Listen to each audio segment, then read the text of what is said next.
I'm Mark Allen. Thank you for being a Hue-Man. On behalf of Hue-Man and BRC, we're hosting this event tonight in memory of a very great man and a very great friend of Hue-Man, Dr. Manning Marable. He has been coming to Hue-Man since we opened these doors, and he was very insistent that, of course, in a major intellect and academic, that it was never past the common man. So he always came to Hue-Man so that we could ask all the questions. Just a month before Dr. Manning Marable passed, he was here at Hue-Man with this wonderful book, Barack Obama. That was just such a commitment for him to be here. And so we are so honored to celebrate his life. And I would like to introduce you to Leith Mullins, his wife, and partner for many years, and you'll see when you see the video just how much he knows her. And so I just introduced you. She's a distinguished professor of anthropology at City University of New York. She's the president-elect for the American Anthropologists Association. She's a writer. She's an editor of several books, including many of the great men we celebrate tonight. I'd like to welcome you and thank you all for coming out to honor Manning and his more than 40 years of work on the Black community and on the Black freedom movement.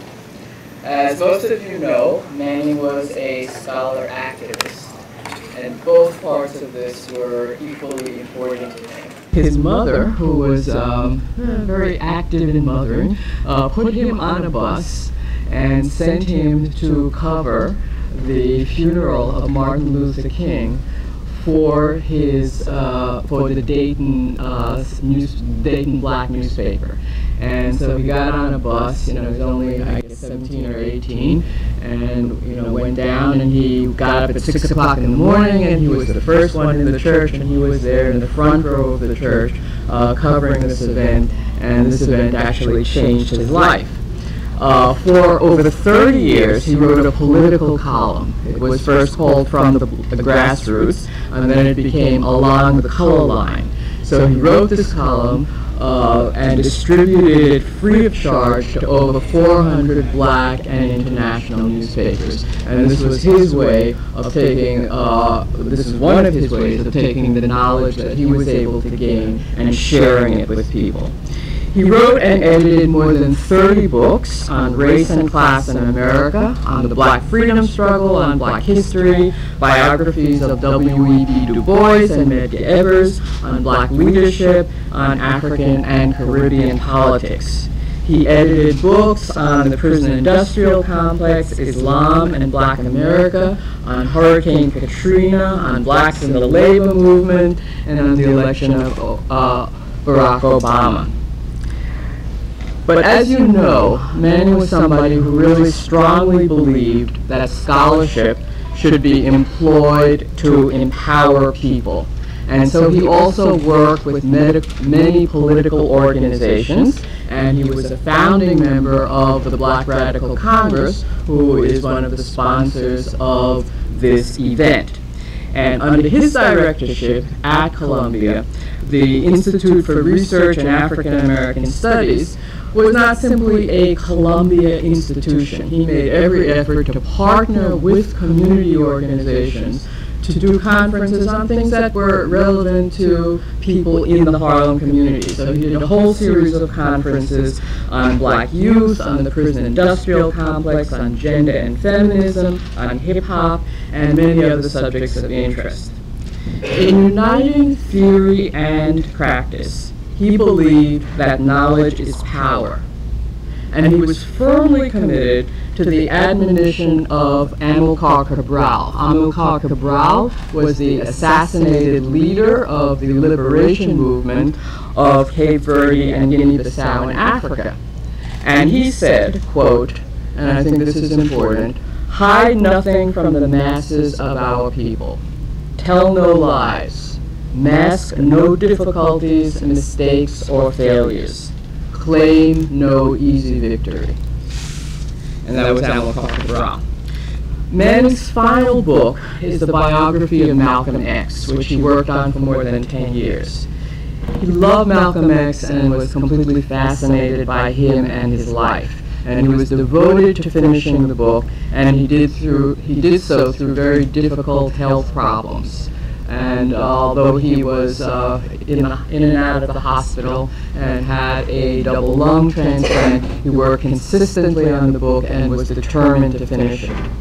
There are several themes in the book that I think Manning found most important, despite what some of the commentators have decided to focus on.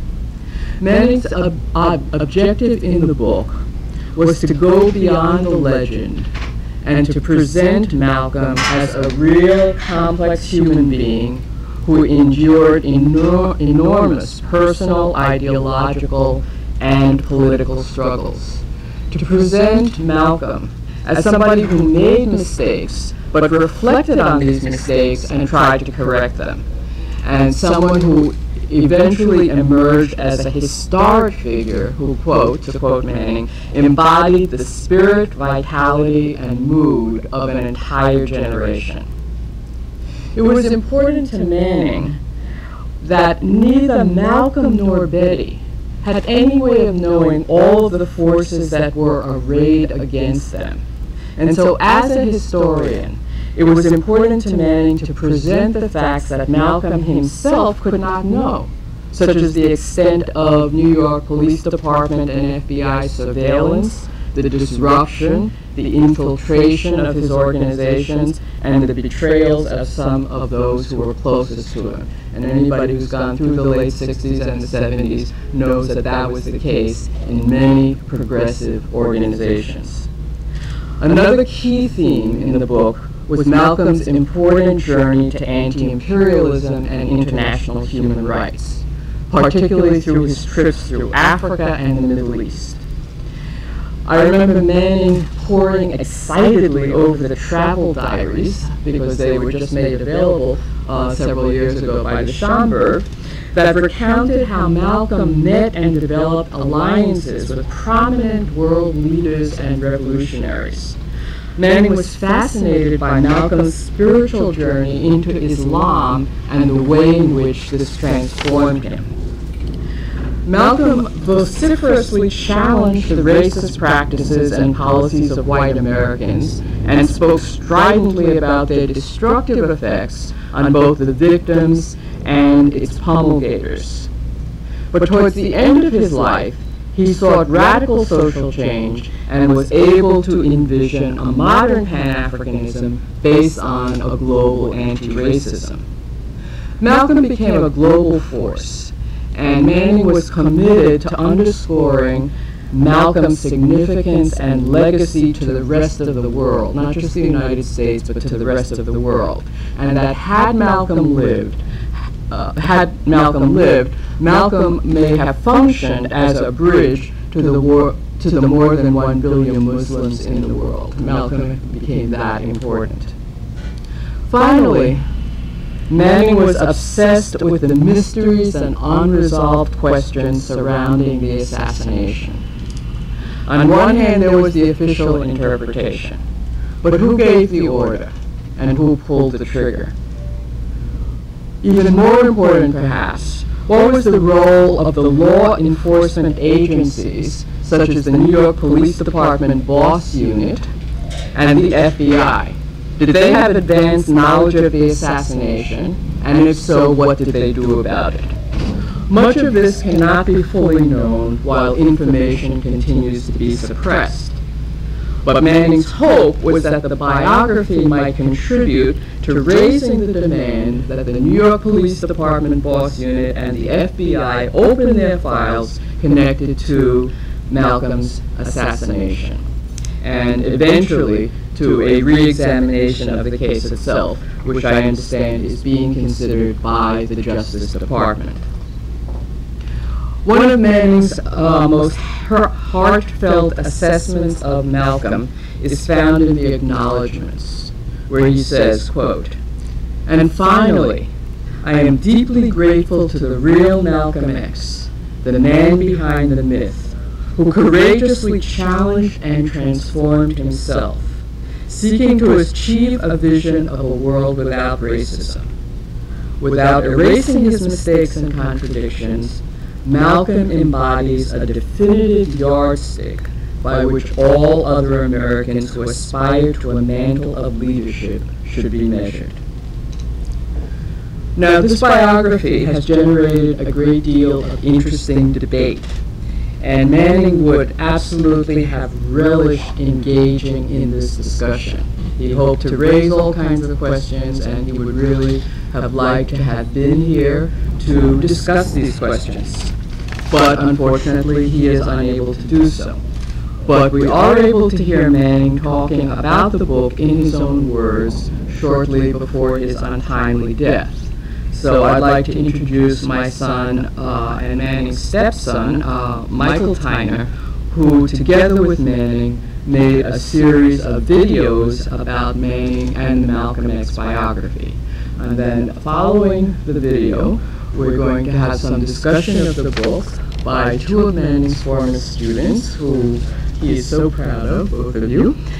Kristen and Clarke was a former student of Malcolm, and she's now a civil rights attorney with the Legal Defense Fund, and she's co-author or co-editor with Manning of several of his books, one which is right up here on Obama and the other on Katrina, right? On Hurricane Katrina. And Zaheer Ali, who was also one of Manning's students, and he is a PhD candidate in the Department of History at Columbia, and he was the associate director of the Malcolm X project through much of the research. Zaheer is also a teacher, and Zaheer is writing a wonderful dissertation which will be done soon and out as a book soon. And if you go to Zaheer's website, you can see all the appearances he's made in talking about the book. And I would like to thank personally both Kristen and Zaheer for all they've done in the wake of Manning's death to talk about the book and to represent the kinds of things Manning would have liked to have represented about the book. So, first Michael. On December 6th, my stepfather and I were having dinner, and he had this idea of making a 6-part series that highlights important aspects of the book. So, so we brainstormed and we outlined and we traveled all over Harlem and shot this series called Malcolmology. The first 4 episodes are available online if you go to youtube.com/Malcolmology. These next 2 episodes that I'm going to show are actually the first time I'm showing them to the public, so hope you enjoy it. Where we're at in the story, this is episode 5 and 6. So episode 5 talks about Malcolm's break with Elijah and break with the NOI. And then episode 6 starts to get into the assassination and sort of the events that happened after. So, you know, situate yourself so you can see the screen and hope you enjoy it.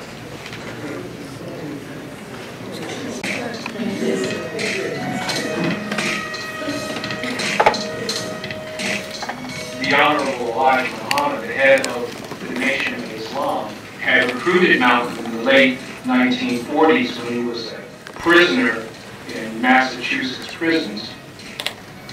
Malcolm had risen to a position of prominence within the Nation of Islam. But then in the early 60s, he discovered a number of things about Elijah Muhammad. That he was inconsistent in his own religious beliefs, that he taught one thing and lived his life a different way. And Malcolm became disillusioned with that. Malcolm also began to search for the meaning of Orthodox Islam as practiced by over 1 billion Muslims throughout the world, and he began to break away from the nation by advocating a black politics of engagement.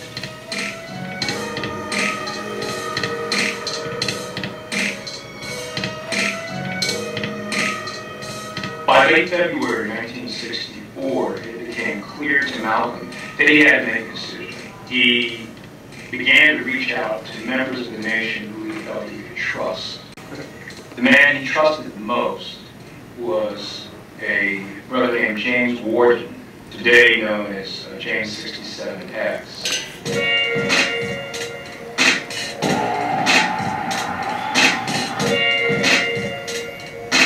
Malcolm said, look, why don't we meet tonight, after midnight, I'll pick you up. They drove over to Morningside Heights Park, and the two men talked for hours. Malcolm vented, explaining to James why it was that he was contemplating leaving the Nation of Islam.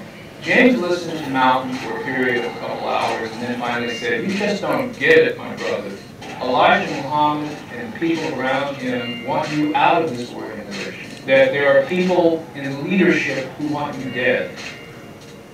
67X decided, against his better judgment, to leave the nation and to work with Malcolm for 1 year, and 1 year only, as his chief of staff.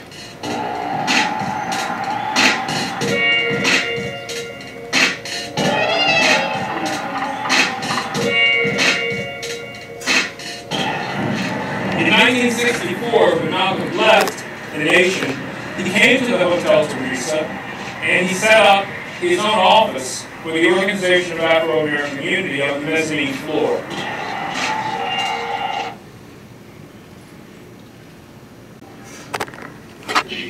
Where Malcolm would go to Africa and appeal to the leaders of Africa's new independent countries and put pressure on the United States at the United Nations, criticizing and attacking the U.S. for crimes against humanity. Instead of going to Congress and the President to appeal for racial justice here in this country, you take the United States, you take the criminal to court. Writing this book was endurance. It took 11 years out of my life to put this together, and I had to do an analysis that incorporated both the friends and enemies of Malcolm, those who loved him and those who conspired to murder him. I had to sit down with them and find out what motivated them to conspire against Malcolm. To keep faith with Malcolm, I had to understand the truth that comprised the full texture and background of his life.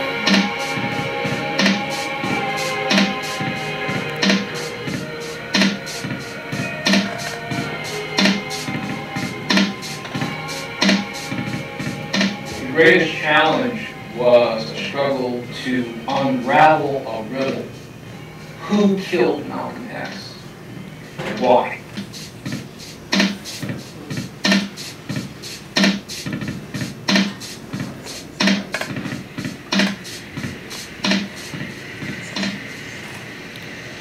A week prior to the assassination, Malcolm's home was firebombed in the middle of the night.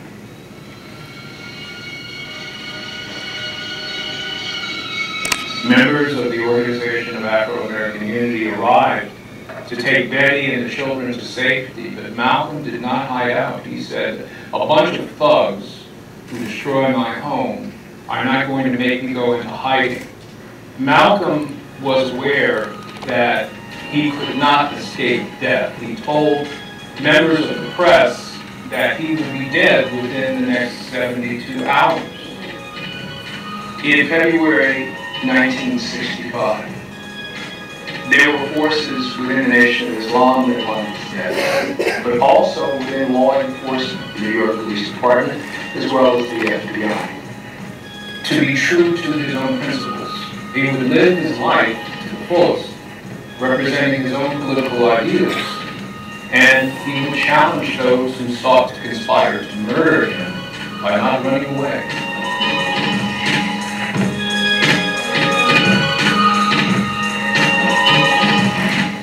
It had been routine in the last year of Malcolm's life that whenever he spoke at the Audubon, that between 1 to 2 dozen police officers were assigned to that building.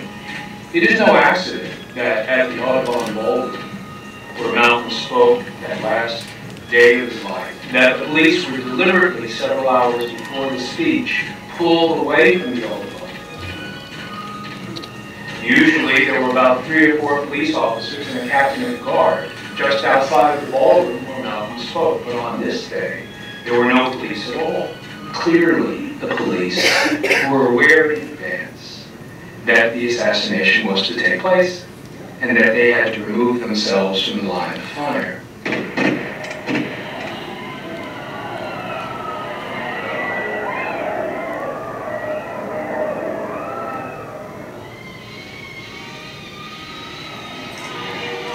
Within 48 hours, Mosque number 7 was firebombed and torched. Hundreds of members of the NOI came out and stood around the mosque and watched it burn to the ground. Elijah Muhammad and the leadership of the NOI made the decision to rebuild the mosque and to appoint Malcolm's primary protege, Louis Farrakhan, then known as Louis X, the minister of the mosque in Boston, to replace Malcolm. After the death of Elijah Muhammad in 1975, the person who came to power was Wallace Muhammad, and one of the very first things he did was rename Mosque number 7 El-Hajj Malik El-Shabazz Mosque. That Malcolm did not triumph in life, but in death he was triumphant.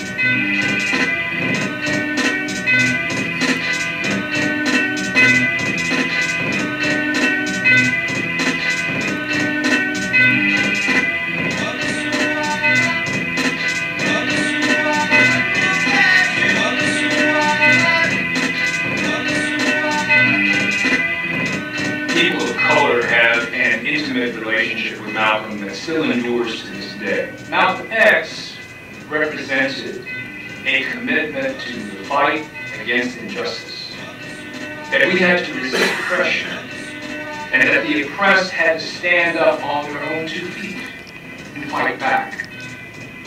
He made many mistakes, and Malcolm, however, was courageous enough, as you will see in my biography, to admit those mistakes. He talked, he lived his courage by the actions he carried out in his own life. And so, for us today, to find someone who courageously stood for his ideas, who was prepared to die for them, and to sacrifice his life for the integrity of this community, that message resonates to us today. And that's why Malcolm is the hero for our times.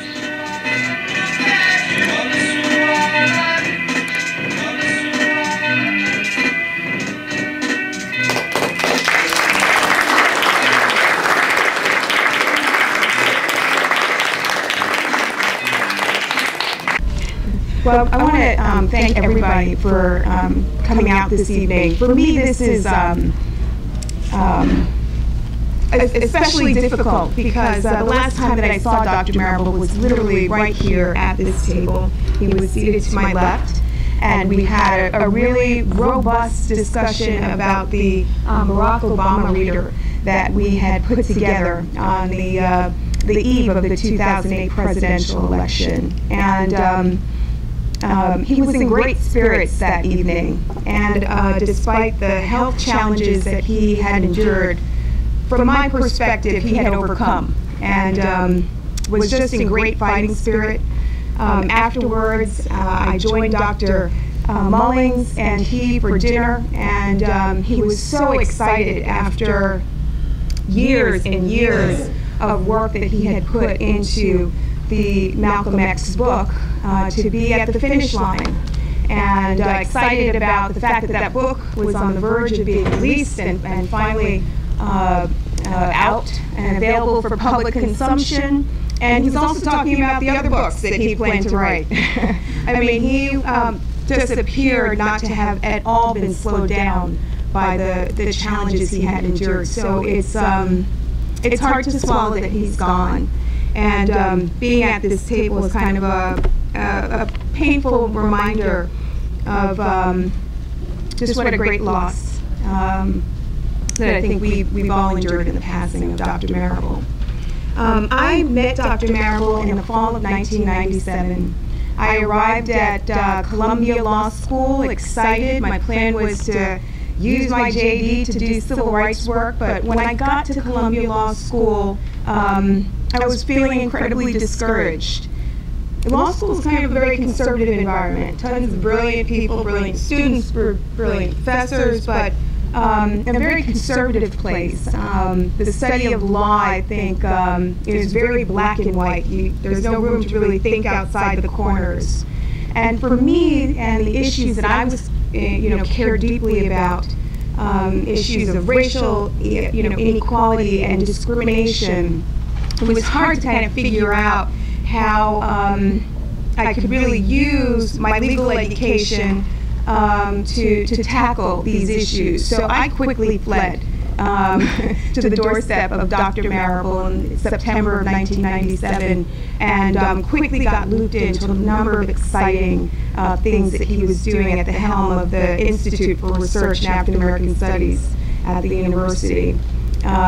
He was starting a journal called Souls, very much in the spirit of W.E.B. Du Bois. And I remember the very first issue, very first article that he wrote for Souls was about Harlem. It was about the Million Youth March that happened right out here on the streets of Harlem. Harlem, I think, is where his heart truly was at the end of the day. I served as one of his teaching assistants, and we worked on conferences together. We did a conference on the prison industrial complex that brought together hundreds of activists from all over the country. He just had a tireless spirit and an energy about him. So I would not have made it through law school or maintained a proper focus, I think, without Dr. Marable. I'm so grateful to have had the privilege to work in his shadows throughout the years.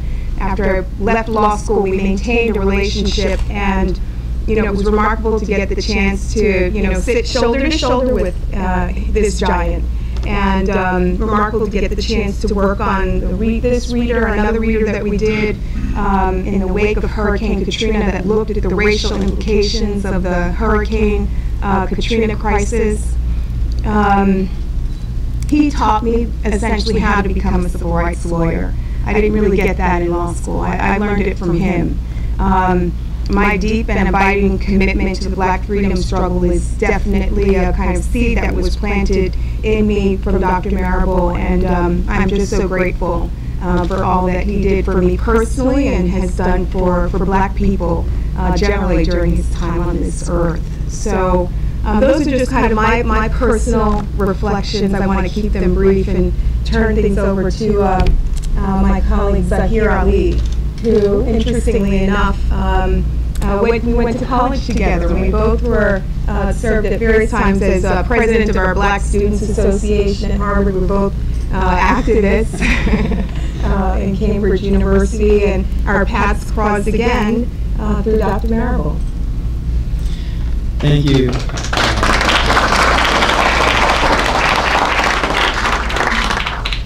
I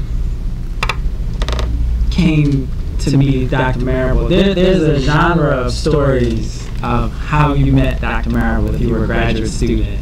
And they usually start with being broke and needing money. And most of the graduate students who ended up working with him, that's how they first met him. They go to his office hours and say, Dr. Marable, or I call him Professor Marable, I need a job. And he put us to work as teaching assistants, as research assistants. He had this skill of strategically extracting resources from whatever institutions he worked with and repurposing them for the freedom movement, no matter how big or small that scale. If that scale was, empowering a couple of teaching assistants, that's the scale he worked on. So I started my program in history at Columbia, and I went to see him needing money, and he said, slow down. He said, what is it that you're researching? What are your research interests? And I said, well, I've always wanted to look at the history of the Nation of Islam in Harlem, Temple Number 7. And I didn't know his interest in Malcolm at the time. This is in like 99, 2000. And once I said that, he leaned forward, his eyes opened wide, a smile came across his face, and I hadn't yet started. I hadn't decided to come to Columbia. And he said, "You have to come here." And he began to tell me the history of him and Malcolm, and how for years he'd been trying to do this work on Malcolm. He first envisioned doing a political biography, something much more, I think, less ambitious than what he ended up with. And so I decided to come to Columbia, because one of the things, if you're in graduate school, to find an advisor who's interested in your work is very rare. So I said, you know, this is where I need to be. And Dr. Marable was an incredible mentor and advisor. He was someone who was very self-assured. And as a result of that, he was humble, if that makes sense, because he didn't feel threatened by working with people and contributing to their own development and sharing bylines with them, co-editing books with them, letting them be published in his journal. He really had no problem sharing the spotlight because he knew his was bright enough. So he and I began to work on what would evolve into the Malcolm X project. And so for me, this book, as much as I'm, reading about Malcolm as all of you, this is also kind of a record of conversations and debates that Dr. Marable had with me and his other graduate students and students as he worked on this. So this is kind of like echoes of those conversations. And I have a feeling that many people want to talk about some of those echoes, so I'm going to keep my comments short. But I do want to point out, I think, three things that this is my second reading of the book. As you can see, I'm a tagger. And on my second go-around of the book, three things have really struck me that I think have gotten lost in the kind of early or initial reviews or readings of the book. One is the importance of historical context. And, historians, one of their jobs is to put things in context. And, none of us live our lives in a vacuum. None of us live our lives in isolation. And certainly for someone like Malcolm, that was the case. We all have, kind of layers of existence. Malcolm was known as a public figure, so Malcolm was known within the context of his organizations, but he also lived in the context of family, both his own immediate family and then the family he built with Dr. Betty Shabazz. Malcolm lived as a subject / target / citizen of the state, right? And what emerges in this book is that historical context as well. And so what this book really does, I think, importantly, is put Malcolm in context, in his multiple contexts. So we learn about, I think, in more detail than I have ever read any of the previous scholarship, even in the first chapter, Malcolm's family's background with the Garvey movement, and how prominent his parents were as activists in the Garvey movement. So first, even before we get to Malcolm Little, dealing with the Little family as a family of activists, and that helps make sense out of Malcolm's decision to join the Nation of Islam. For people whose only encounter with Malcolm's story is Spike Lee's movie, which is filled with many kind of artistic licenses for dramatic purpose, Malcolm was not introduced to the Nation of Islam by an inmate. He was introduced to the Nation of Islam by his family. And I think 3 siblings had joined the Nation of Islam. They began writing him to tell him about the Nation of Islam. So now, when you think of what happened to Malcolm's family, remember when his father was killed because of his activism, and his mother had her breakdown and was institutionalized, and the family was split up. So for Malcolm, joining the Nation was part political development, part spiritual conversion, but also reuniting with his family, right? Because he was joining something that his family was a part of.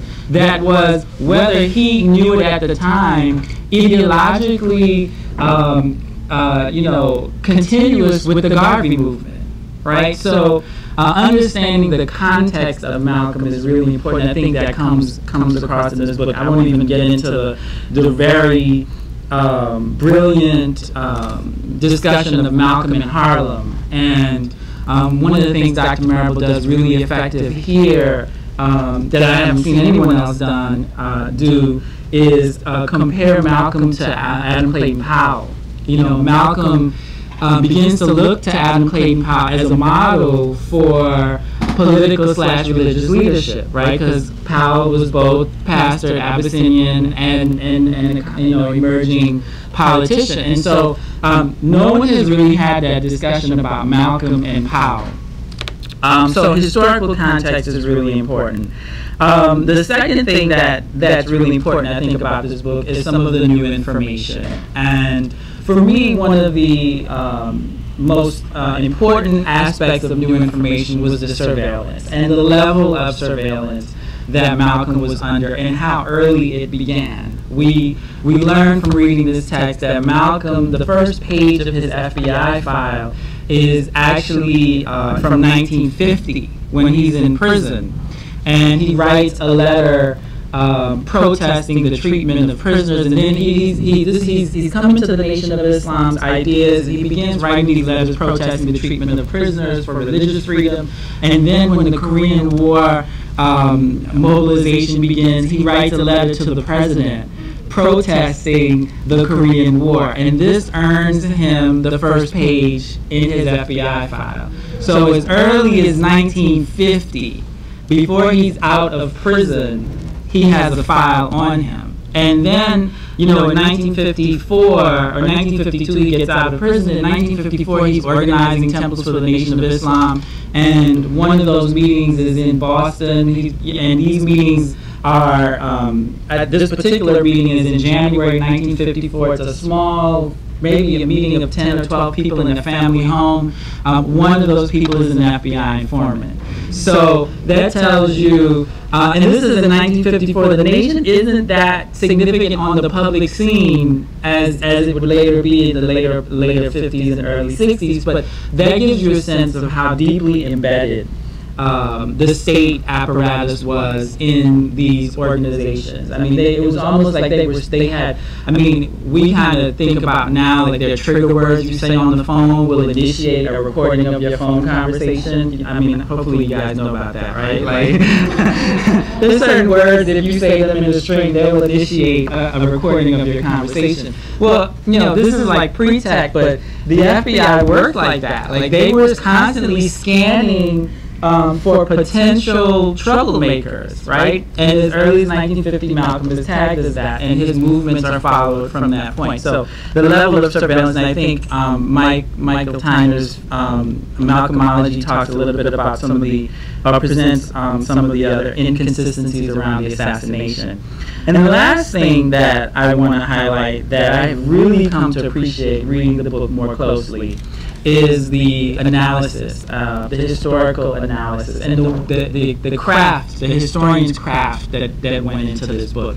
Now, I personally am not a fan of this style of citations, right, where they just give you page numbers and phrases and you kind of have to figure out the sources. I prefer footnotes, but I think for commercial presses, they tend to not want to put footnote markers in text because they feel like we'll be intimidated. I don't buy that, but so I don't like the style of citation. Even with this style of citation, and working with Dr. Marable, I can tell he was very meticulous about how he handled his research.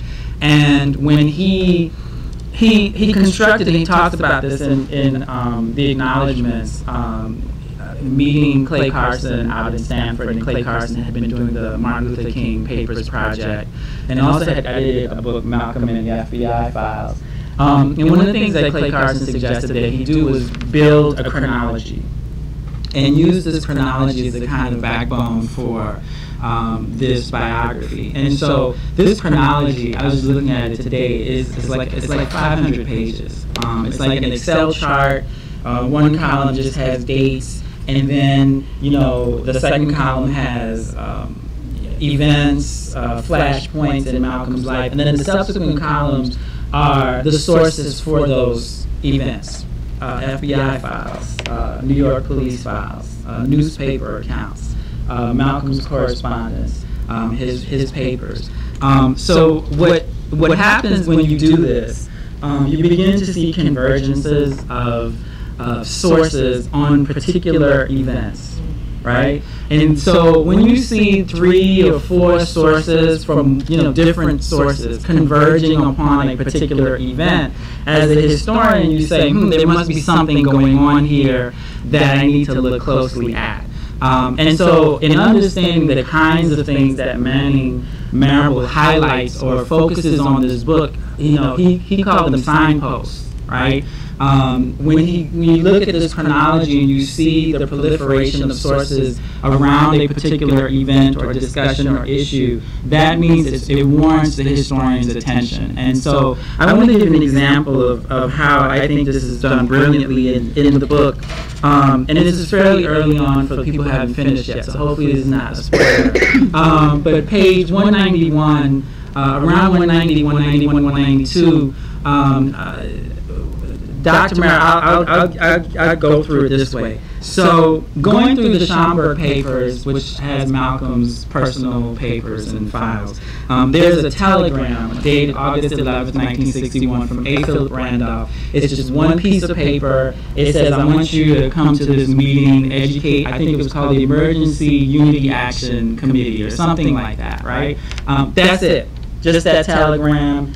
So you log this in the chronology. Okay. Looking through the Pittsburgh Courier, which is one of the leading black newspapers at the time, to see what they reported on Malcolm. We came across, and this was in, I think, September and October, 2 news articles about Malcolm attending this meeting with A. Philip Randolph and Baird Rustin, forming this committee in Harlem. So that's your second source, right? So you have this telegram just kind of floating out of nowhere, not really sure what to make of it, but then now you have this Pittsburgh Courier, these 2 articles from the Pittsburgh Courier, right? So it's adding your historical meaning to this document.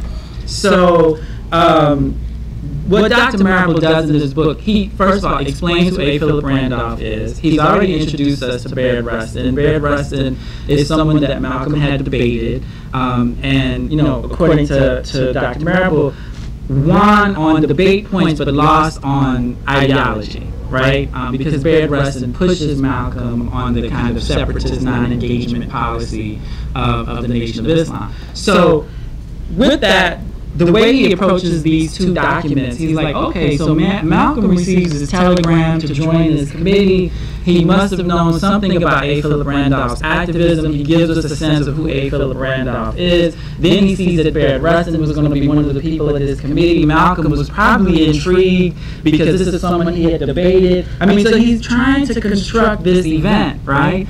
And then make sense of it. And, and this is 1961, so Malcolm is very much entrenched in the Nation of Islam as one of its leading spokespeople. The nation's policy was one of non-engagement, right? No civil disobedience, no protesting, something Malcolm was doing along the ways anyway. And so Manning asked the question, what would Malcolm do? Like, how is Malcolm going to figure out, whether he should join this committee? And he says, and so he finds this speech that Elijah Muhammad comes to New York in August 23rd, 1961, and gives a speech. And in that speech, and this is transcribed by the FBI, which, we can talk a little bit about the use of certain sources, but in that speech, Elijah Muhammad talks about electing your own leaders. And this is this stands out to Marable because, here's an organization that does not advocate voting, does not advocate electoral politics, but here's a couple of lines that talk about the possibility of electing your own leaders who are accountable to you, probably with someone like Adam Clayton Powell in mind, right? So string these along, and for Marable, this gives Malcolm the go-ahead to step out and engage this committee. And the reason why I highlight this to give you a sense of how this history is constructed, because I don't think that appreciation exists in the way much of the way the book has been discussed, right? That the craftsmanship of Marable as a historian and his kind of an analytical power of understanding the significance of certain things that, look, when I was going through the Malcolm papers, I saw this telegram and I kept flipping, right? But that's because you look at it in isolation. But when you look at it in context of the other sources, you look at it in context of what's going on in Harlem at the time, right? Then these things take on a greater significance. And so that particular meeting, that particular committee has even more importance for the story of Malcolm because it is the kind of model of the Black United Front that Malcolm would seek to construct later with the Organization of Afro-American Unity. And it is also, and I think Marable points out, an example, because A. Randolph ran the organization very top-down. And it is an example of the kind of top-down leadership that Malcolm would replicate himself, which I think opens him up to be, I think critically examined in terms of kind of anti-democratic tendencies in leadership, which he certainly wasn't the only person doing. But I think that particular story is really important for those reasons. And that's just an example. This is really one example of how Dr. Marable went about working on this text and how he approached Malcolm's life, and I think there are many more I could point out, but it gives for me as a budding historian, whether or not we agree with some of Marable's conclusions or his interpretations, I think the approach that he took to this book demonstrates the brilliance of him as a historian and his craftsmanship as such. So I think that was all I wanted to highlight.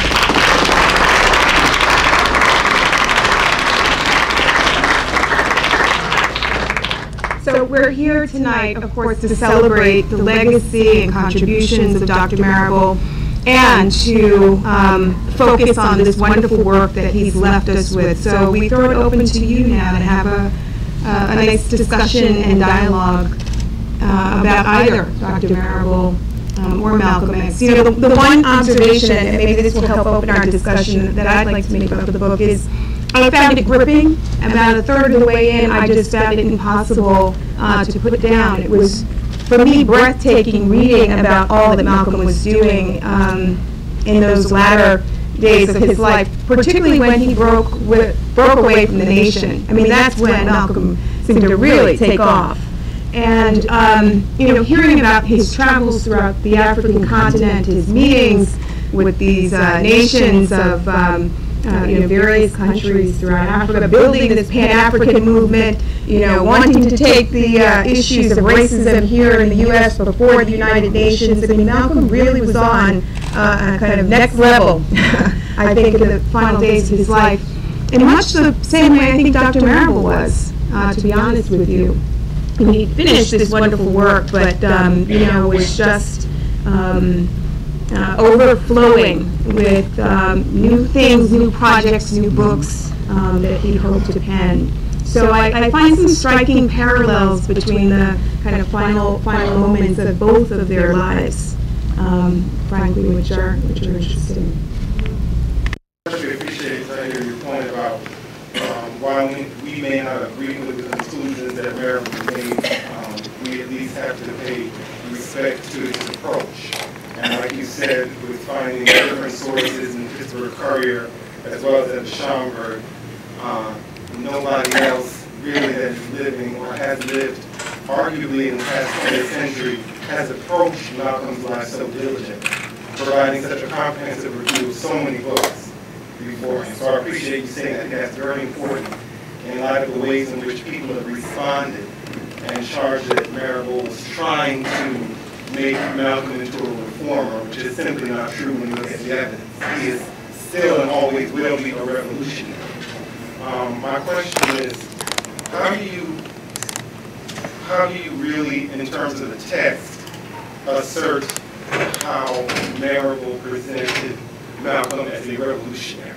Towards the end, I think where he says, Malcolm would have wanted a fundamental restructuring of the political economy of the United States. I mean, that's a revolutionary posture. That is not reformist at all, right? For me, that's sufficient. I mean, I think what the criticisms that you refer to, I think are coming from some who are trying to hold on to Malcolm as a classical black nationalist, which he was moving away from. You know, Malcolm, when he was traveling, he met a revolutionary in Algeria, and this man was very light-skinned, probably would have looked white. And the man asked Malcolm, you know, if black nationalism is your philosophy, where does that leave me? Right?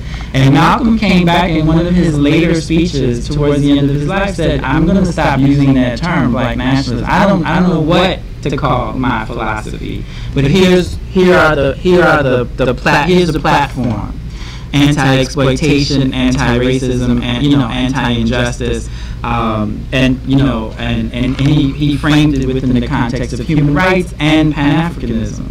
So to me, that's revolutionary. I mean, I think people are hung up on a couple of things in the epilogue that talks about, they feel that, and I think they completely misread Dr. Marable's discussion of Obama as though he's suggesting Obama is the inheritor of Malcolm's legacy. He doesn't say that at all. What he says is many people began to view Obama as the fulfillment of these kinds of black nationalist triumphantism, right? But that is true. I mean, think about November 4th, 2008. What was happening that night out on 125th Street? It was like, we finally won, right? So you can't put that on Dr. Marable. That's what many people have tried to suggest, that Obama is the fulfillment of the longings of all kind of strains of the Black freedom movement, right? And we probably going to hear tonight at 8 p.m. why he's not, right? Or his office is not. I mean, he personally was impacted by reading Malcolm, but Obama was influenced by Malcolm's personal story, not his politics, right? His office, the office of the White House, is different than the person of, I personally find much to admire in President Obama. Politically, I have issues with what the office of the White House does, right? And I think we can make that distinction without, and just like with this book as well, right? So I don't see Malcolm coming out of this book as a reformer. I see him coming out of this book as a revolutionary. I see him coming out of this book as someone who is incredibly human and prone to making mistakes like everybody else. And I think part of the critiques that people have leveled against the book, they see this as a weakening of Malcolm's legacy, whereas I see it as a strengthening of his legacy, because in spite of all that he contended with, he still emerges as this compelling figure. Why can't someone black nationalist, Pan-Africanist, and humanist in one body? Barack Obama would be one human being, and have an office that made right. Oh, they can. But I think Malcolm, by his own word, and to see the limitations of calling himself and his program black nationalism. That's Malcolm's words, right? Because he was meeting revolutionaries and anti-imperialists who were not black, and he had to figure out where to put them, right? So that's Malcolm's thinking. Even though, Haley was flawed and he was made accused of plagiarism and flaws in the autobiography itself, that autobiography changed my life as a young college student. So if you could just kind of elaborate on Dr. Marable's views of Haley and the discussion. So I don't know if he elaborates later, if he expounds upon it more later on in the book. As I stated, right now I think I'm at the chapter where he's discussing Malcolm, joining the Nation of Islam while still, I guess, in that facility that he's in right before he gets out. The autobiography of Malcolm X is a powerful text of transformation. It was for me too. I think for many people, that's what it is. And I think what Dr. Marable points out from a historian's perspective, if you look at the scholarship done on Malcolm, even up and including this book, you have to contend with the autobiography as a source. But as a source, you know, think of how you remember your own life story, right? I mean, this is not even about like calling Malcolm a liar. Let's not even get to that. This is about memory is selective. How we remember the past depends on where we are at any given time. Like, I remember my childhood differently now than I remembered it 10 years ago, right? So just the act of memory has its own flaws. Malcolm set out to write the autobiography to demonstrate the transformative power of the Nation of Islam, right? And so this was his objective. And in doing so, he highlighted the contrast in his pre-Nation, post-Nation of Islam life. Again, for me, these aren't, this isn't like, oh, what a calumny against truth. I mean, I think if you look at Malcolm's speeches, Malcolm was able to kind of illustrate larger sociological truths by drawing on parables, right? House Negro, Field Negro, stuff like that. And so he used his own life as a parable to illustrate, larger sociological truths. And I think I appreciate, and I think Dr. Marable appreciated the autobiography as that. From a historian's perspective, though, you have to subject the document to kind of empirical analysis. And in that regard, there are areas where the autobiography, has to be called into question. So just that as using the autobiography. The Alex Haley piece, Alex Haley was not sympathetic to Malcolm's politics, whether it was black nationalism or Pan-Africanism. He was a Republican, integrationist, and he approached Malcolm's life the way, for people familiar with C. Eric Lincoln, approached the black Muslims in America, as a cautionary tale. This is what white racism will produce, right? So it was really a kind of like the hate that hate produced. Like, white people, if you don't get your act together, you will have to deal with a hateful black man, right? Like, that's Alex Haley. So he highlights the pathologies of the ghetto life, and then he's not sympathetic to Malcolm's politics. And furthermore, in his correspondence with his editor at Doubleday, there are things that he's doing to the text to make it more palatable, right? One noted thing I remember was Malcolm made several references to Jews. And Alex Haley felt this would be considered anti-Semitic, and he writes in his letter to the editor, I think I can change that to white and kind of slide that past Malcolm, right? So that's an example of where Alex Haley was massaging the text to make it more palatable to a broader crowd.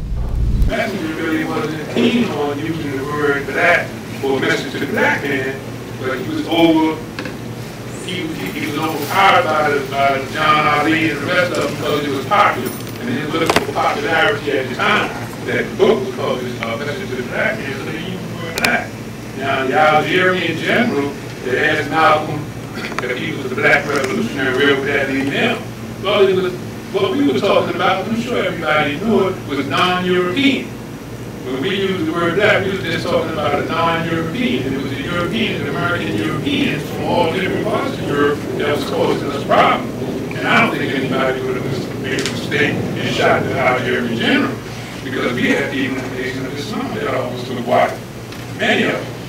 So on that point, I was kind of confused about Malcolm being confused. I mean, the general challenged him, I would have stuck with my guns. I mean, you're already out there, So, but there's a lot of things about Malcolm life in the book that left me a little uneasy.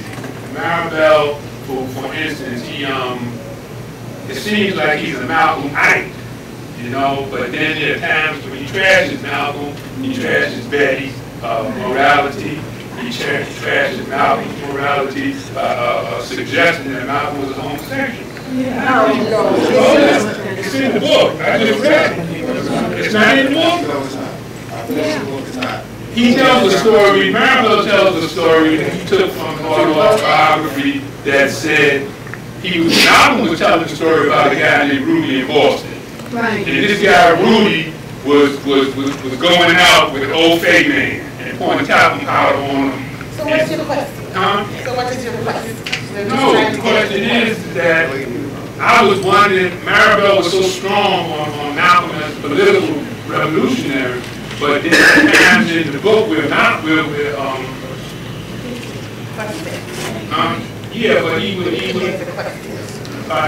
your question? I asked the question. I make a statement asking why Marable on many occasions seems like he's in Malcolm's skin, but then took the opportunity to trash the innuendo. There's no real solid evidence about these stories in Boston. It's the infamous page 66. It's like one page, and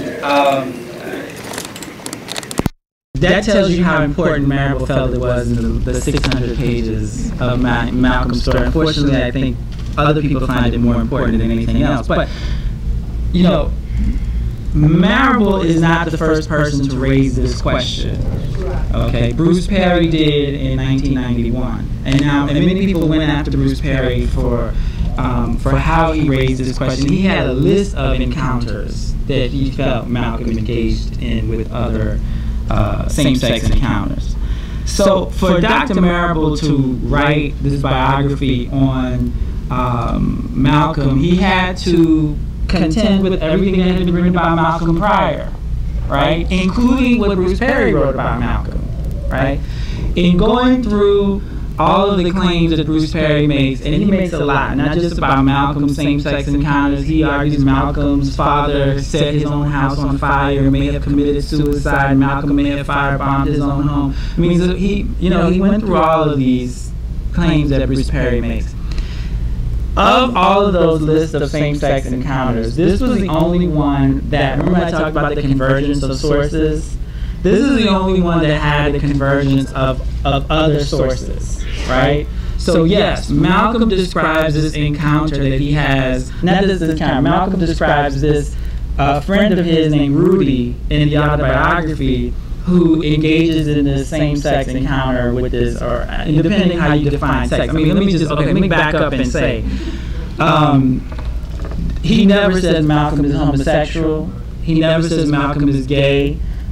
He just says, that Malcolm has, he says that Malcolm has this encounter, or suggests that there's evidence, and he says it's circumstantial but strong evidence that Malcolm has this encounter. So it's based on Rodnell Collins, who was Ella Collins' son, and Ella is where Malcolm lived when he was in Boston.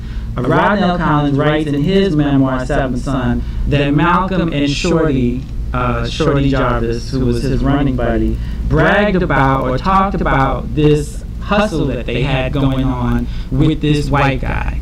Okay, so that's one source. Jarvis himself, Malcolm Jarvis, in his own memoir mentions this. That's the second source, right?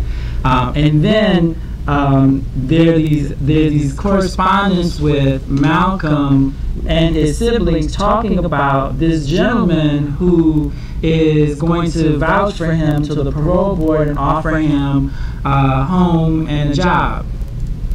Third source, that's Paul Lennon, right? This is the same Paul Lennon that Malcolm lists as his employer when he's arrested. Fourth source, right? So who is Paul Lennon?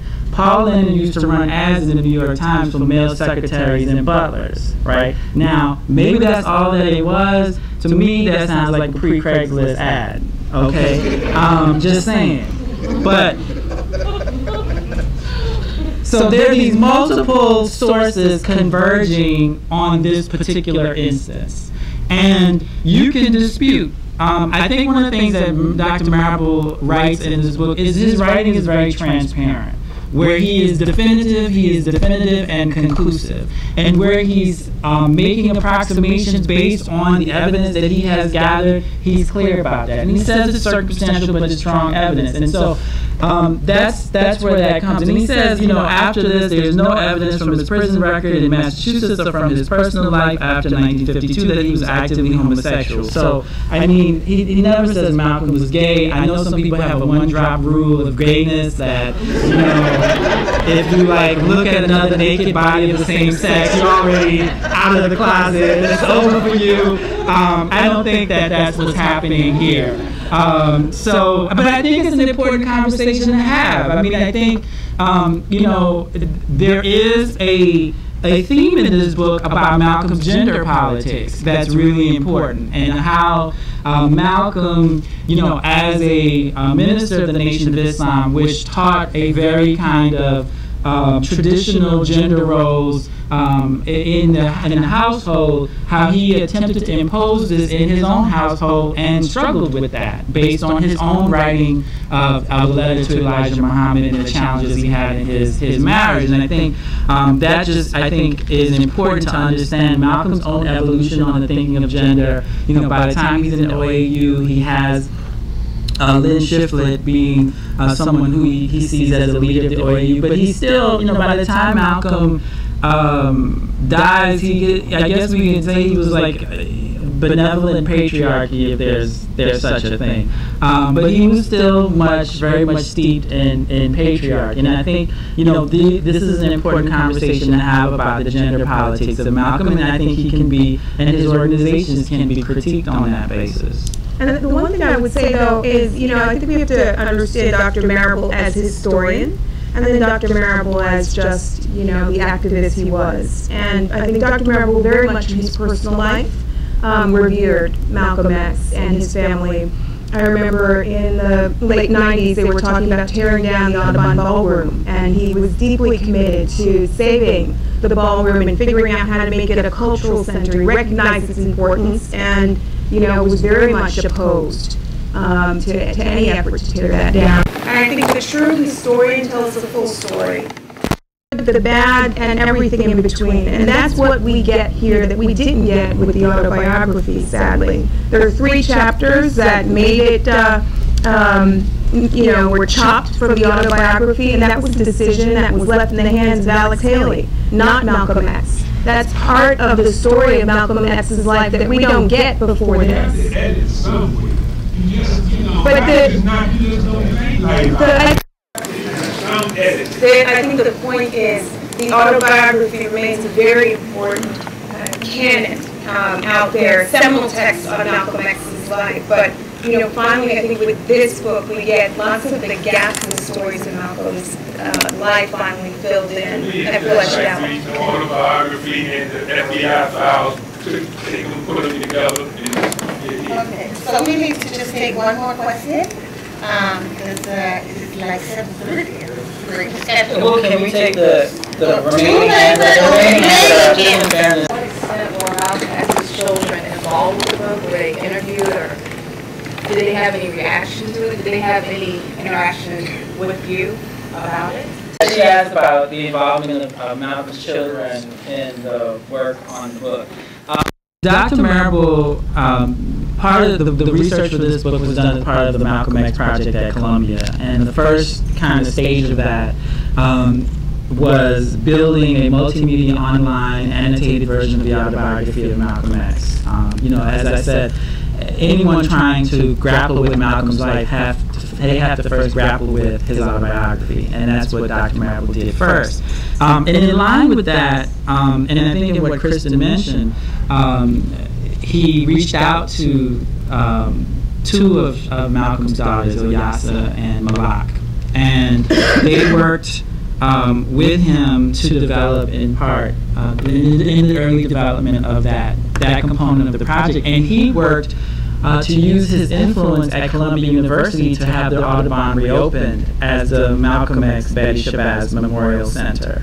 So it wasn't that he fought to keep it from being torn down, he also fought for it to be reopened. And it was in part due to his efforts that it was reopened. And I think that's a demonstration of his sense of commitment to the Shabazz family, which clearly has paid an enormous sacrifice in Malcolm's life and in his death, and probably has never gotten the kind of what is due to them and in terms of care and assistance from the community the way maybe like the King family has. And so I think that he approached, when he came to writing this biography, he approached it with that same kind of spirit. By that time, his work focused primarily on interviewing people who were contemporaries of Malcolm, and so he did not interview, to my knowledge, he did not interview the daughters for this particular work. But it does not in any way, I think I want to talk about a little bit, that's why I emphasize the way that he approached it. There were things that he found out about Malcolm that, and all of us who were working on this, that absolutely awed him. And the things that he found out about Malcolm that warranted criticism. And then there were things about Malcolm that he, were personal in terms of Malcolm's life, and he grappled with how to handle this, like any historian does.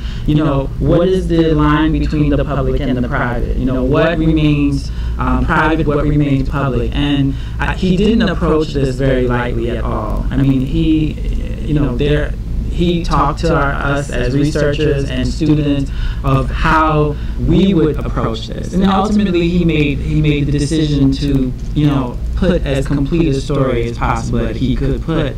So that I think it's important to understand the spirit with which he approached the book. And the daughters are not pleased with the book, and I think they've been vocal with the aspects of the book that trouble them. I don't know that they've made it all the way through the book, but clearly they're not happy with the portrayal of the relationship between Malcolm X and Betty. And I have to say, after reading the book, that I too was struck by the description of the relationship, which frankly felt very cold. I think Malcolm X was somebody who was 199% committed to the struggle, committed to the nation, traveling the country tirelessly, building these mosques from the ground up. There's a moment in the book where he talks about the bombing. All right, everybody remembers the bombing of his house. And that night, Betty said, "Well, you're going to stay home, right? You're staying here with us today." And he says, "I got to get to Detroit." And he shows up in Detroit in a suit that is reeking of smoke. I mean, this is somebody who, the autobiography, when he inks his deal with Alex Haley, every penny, he wanted all of the proceeds to go to the nation. 50% to my family, 50% to the 100% in, committed to the struggle. And, I just kind of left wondering about that relationship, which to me, I think was a strained one. And I think this has been very difficult for the daughters who, frankly were robbed of the opportunity of experiencing a relationship between their mother and father. Just think about Malcolm's own life. I mean, his family was, destroyed at a very young age. He went to live in a foster home. His own relationships with women were complicated all the way through his life. I mean, beginning with his relationship with his mother, who he didn't speak of publicly for many years, and only saw her very late in his life after she was institutionalized. So Malcolm had, challenging relationships with women, and I think, Dr. Betty Shabazz was one of them. But I will say, I did see news reports that, and Dr. Mullins talked about the Justice Department considering reopening the case. One of the people who's really taken the point on this, and maybe Kristen can talk a little bit about this, is a man named Alvin Sykes, who was part of the getting the Emmett Till case reopened.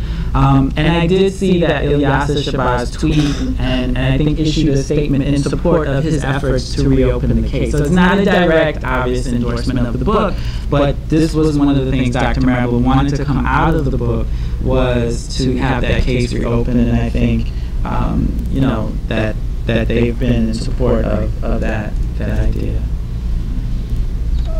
Okay. He laid everything down.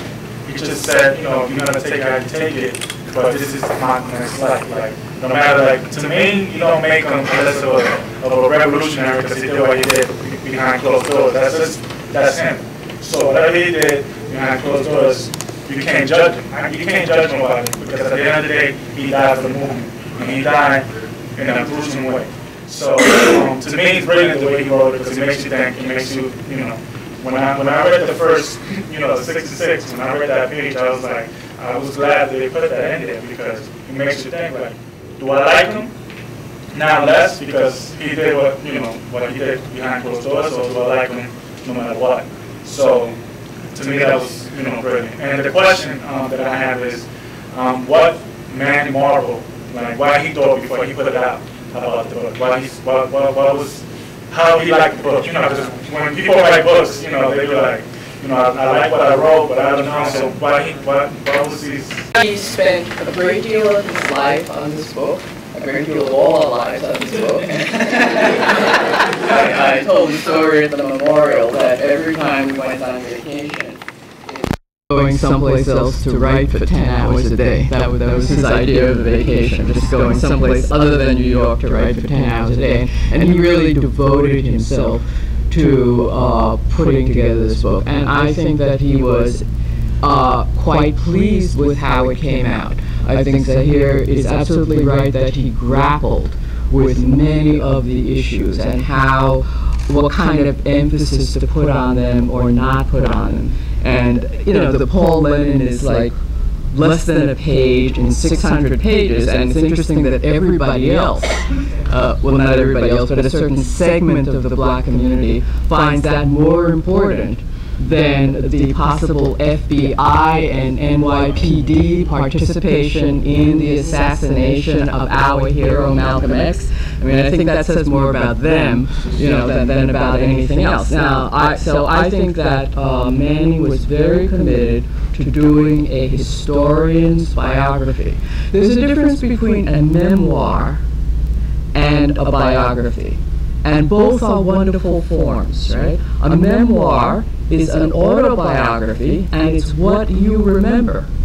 And the autobiography is inspiring. I also read it in my youth, and it changed my life.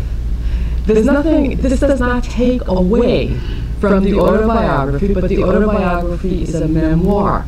A biography, on the other hand, is a historical document that looks at all of the evidence, and it takes the evidence available at a given time, and it says, I can conclude this, or it says, I can conclude this, but it looks as though this may be the case, but also with the understanding that that other evidence may open up.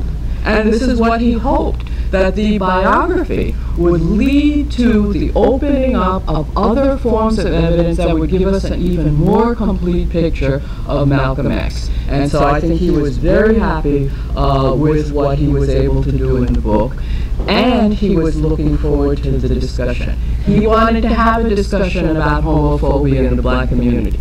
Right? Nobody said that word, but he thought it would be good to discuss these things. He wanted to discuss gender roles in the black community and the ways in which people develop. And what you see in Malcolm X, which is so fascinating to me, is that people change and people develop. And as Malcolm X went through Africa, as Malcolm X went through the Third World, he did transform some of his notions.